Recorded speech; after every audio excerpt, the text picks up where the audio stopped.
Those on a budget will find the best cheap phones offer capable cameras, big displays for watching videos and playing games, and enough battery life to get you throughout the day. You do need to make some trade-offs in this price range, as you won't always find the most powerful processors, the biggest screens, or features like 5G. But overall, you'll be pleasantly surprised by what cheap phones deliver. In this price segment, hardware compromises are common due to cost reductions. So here are the best smartphones you can get for under 10,000 pesos.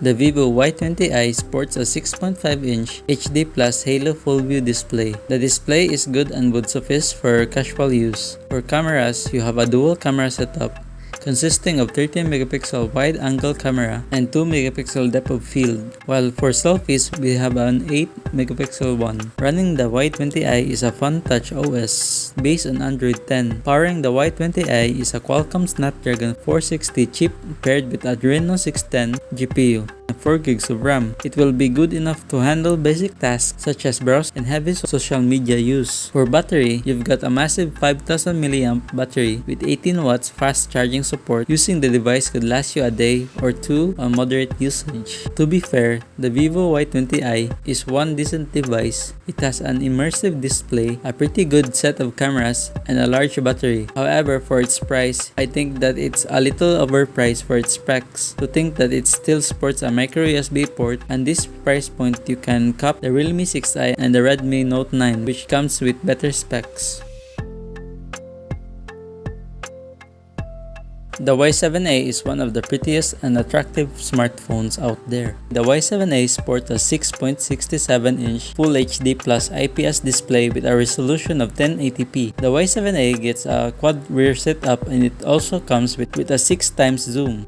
Meanwhile, for selfies, it comes with a single 8-megapixel front camera. Running the Y7A is a MUI 10.1 based on Android 10. One thing I don't like about MUI is its bloatware. The Y7A is powered with high-silicon Kirin 710A, coupled with a 4GB of RAM, Mali G51 MP4 GPU, and 128GB of storage. 5000 mAh battery with 22.5-watt Huawei Supercharge. Hands down, you get an impressive battery life on this device. It could last you a day or two on a single charge, which involves playing games and browsing on social media. When it comes to bang for your buck smartphones, most consumers' first choice would probably be either from Realme or Xiaomi. However, I think the Y7A is a strong contender for this segment.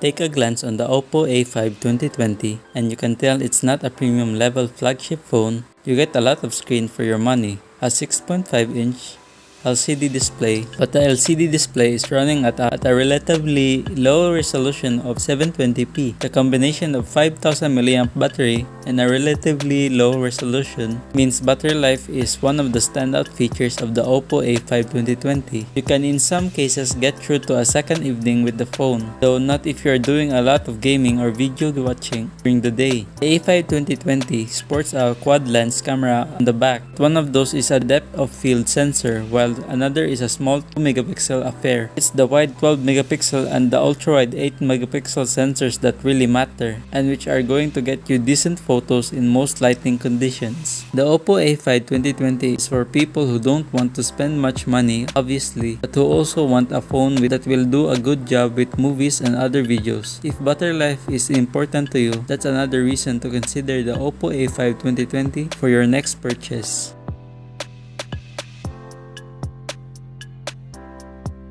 The Realme C15 is equipped with a 6.5-inch HD Plus 720p mini drop display, protected with a Corning Gorilla Glass and a pre-installed screen protector. The Realme C15 has a total of 5 cameras, 4 at the rear, and 8-megapixel selfie shooter. The Realme C15 is equipped with a MediaTek Helio G35 CPU paired with a PowerVR GE8320 GPU, 3GB or 4GB of RAM, and 64GB of storage. When it comes to day-to-day tasks like browsing and navigating around social media, C15 provides a smooth experience. Battery-wise, the Realme C15 has a 6000 mAh battery, which is significantly larger than the 5000 mAh found on its predecessor. Thumbs up for Realme that they gave it support for 18 watts of fast charging. C15 is definitely a bang for the buck device. It has a big storage, more cameras with better resolution, a very huge 6000 mAh battery, support for 18 watts of fast charging, making it a good choice for those who are not looking to spend much on a phone.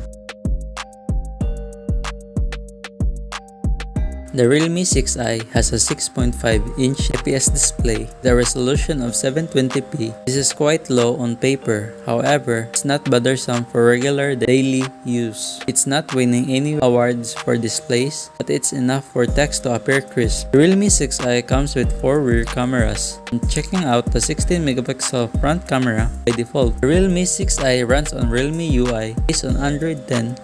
Powering the Realme 6i is a MediaTek Helio G80 chipset with the Mali G52MC2 GPU, 3GB or 4GB of RAM, and 64GB or 128GB of storage. You will be able to run resource-intensive apps with ease, and the 4GB of RAM will allow a generous amount of multitasking. For power, the 6i comes with a 5000 mAh LiPo battery with support for 18-watt fast charging. This is an excellent capacity that, with the low resolution screen and power-efficient chipset, can provide more than a day of moderate use. It's a tough deal to beat if you're on a budget and looking for a very reliable phone that excels in almost everything it aims to be. It has some drawbacks like its subpar display and very average camera system. Realme did a great job with the 6i. The Galaxy A21 is your typical budget phone, but it doesn't have to look cheap. Most of the front is occupied by the screen, while the frame on the back are made of plastic.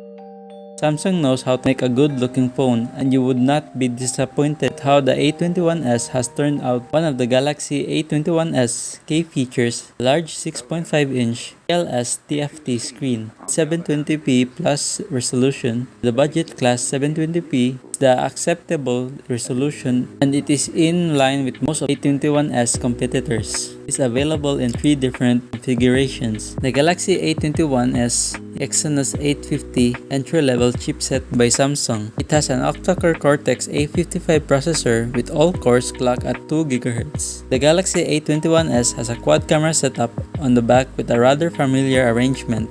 A high-res camera shooter, an ultra-wide snapper, a macro cam, and a depth sensor. The A21s runs Samsung's latest software combo, consisting of Android 10 with One UI. Samsung Galaxy A21s is powered by a massive 5000 mAh LiPo battery. It offers 15-watt quick charging, and the phone ships with such charger. Unfortunately, 15 watts is not that quick. It will replenish about 26% of its dead battery in 30 minutes. So yes, the Galaxy A21s is not a bad phone per se, but the competition often has offered better for the same cash, and that will be the biggest turnoff for many. Even Samsung is ready to sell you a better device at that price. The Redmi Note 9 sports a 6.5-inch Full HD Plus IPS display with a resolution of 1080p, a pixel density of 395 ppi. It has the quad rear shooter setup. The top half of the camera module sits a 48-megapixel primary and an 8-megapixel ultra-wide, while below are the dual 2-megapixel lens for macro shots and another for depth sensing. The Note 9 is powered by MediaTek Helio G85 octa-core processor coupled with a Mali G52MC2 GPU. As for memory, this device runs on 4GB of RAM, and although they have a 3GB version which is cheaper, the 4GB variant will be a better investment in the long run. One of the highlights of the Redmi Note 9 is its massive 5035 mAh battery, which Redmi touts can last up to 16 hours of continuous gaming. With an attractive physical design, above average camera setup, and good battery life, by no means this is a hardware beast, but for what it can offer at a very competitive price point, it's a pretty good choice for those looking to buy a mid-range class smartphone with an entry-level price.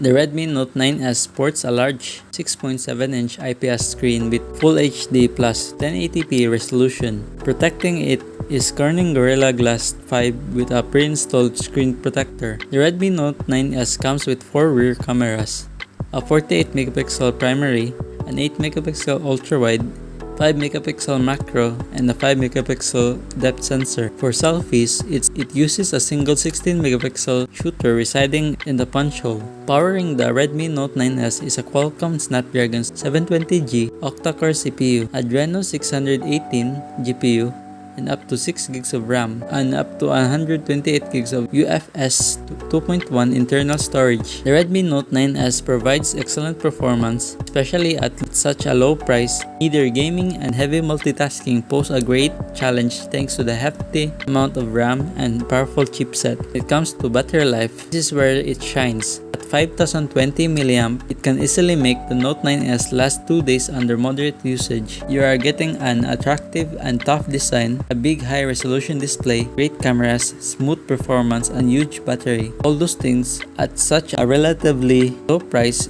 is always a steal. If you put together a maximum budget of 10,000 peso, then the Redmi Note 9S is definitely one to get.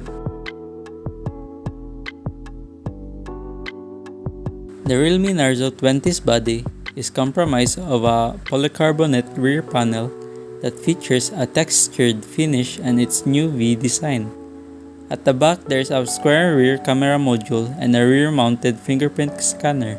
Moving on to its display, the Narzo 20 gets a 6.5-inch HD Plus LCD with a mini drop notch at the top. The Narzo 20 has a total of 4 cameras. That's a triple camera setup at the back and a 8MP front camera. The Narzo 20 is powered by a MediaTek Helio G85 paired with an ARM Mali G52 GPU and 4GB of RAM. Comparing it to the Realme C15, the Narzo 20 packs better performance, which will benefit gamers. It also has a Type-C port and a versatile camera. The only disadvantage here is how it's almost identical to Realme's previous offerings. If you're thinking of getting a new budget smartphone in this budget, I'd recommend that you get this one instead.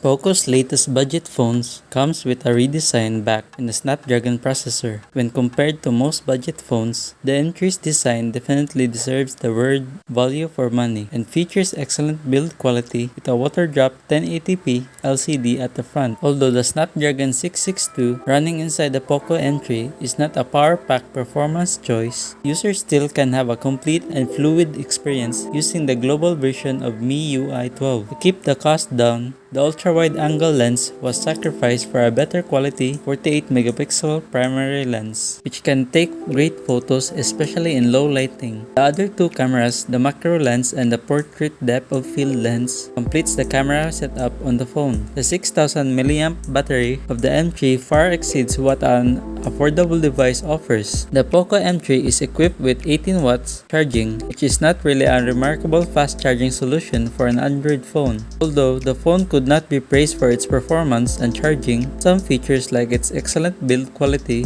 good camera performance, and long battery life makes it stand out from the boring budget phones. That is all for the list of the best cheap smartphones under 10,000 pesos. Hopefully you have found what you are looking for. If you have any requests, thoughts, and suggestions, you can leave a comment down below. Don't forget to like and subscribe, it would really help me in creating more content like this. You can also check out my other videos by going into my channel. Thank you for watching. See you again on the next video.